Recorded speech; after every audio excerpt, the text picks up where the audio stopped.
ከወንድሙ ጋር አንድ ላይ በመሆን እንግዲህ ለመጀመሪያ ጊዜ የመሰረቱትን ድርጅት ትርፋማ ካደረጉት በኋላ ድርጅቱን ይሸጡትና የየራሳቸውን ድርሻ ወስደው ኤለን መስክ ከዚህ በኋላ በዚህ ሰዓት ላይ በጣም ትላልቅ የሚባሉ ድርጅቶች እንደነ ፔፓል አይነቶቹ ላይ ኢንቨስት በማድረግ እንግዲህ አክሲዮን ይገባል ማለት ነው። ያንን አክሲዮን ያሳድገውና ወደ ራሱ ድርጅቶች ይገባል። እንግዲህ ኤለን መስክ በዚህ ሰዓት ላይ አብዛኞቻችን እንደምናውቀው በዓለማችን ላይ ለመጀመሪያ ጊዜ በሚባል ደረጃ የኤሌክትሪክ መኪና ለዓለማችን ያመጣው ኤለን መስክ ነው። ቴስላ በሚባሉ ድርጅቱ ማለት ነው።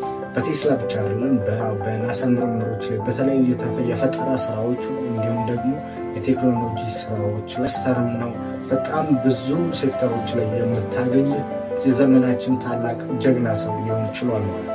ይህንን ቪዲዮ እንግዲህ ሊሰራላችሁ የቻልኩት እናንተም ብትሆኑ ከምንም ነገር ተነስታችሁ የፈለጋችሁት ቦታ የመድረስ አቅም አላችሁ በማለት ያክል ነው። ይህ አካውንታችን አዲስ ስለሆነ እንግዲህ ፎሎ እያደረጋችሁ ላይ ሀሳባችሁ ደግሞ ከምንም ነገር በላይ ስለሚያስፈልግ እንዲሁም ደግሞ በቀጣይ እንድሰራላችሁ ትፈልጋላችሁ ኮመንት ሴክሽን ላይ ያሳውቁት።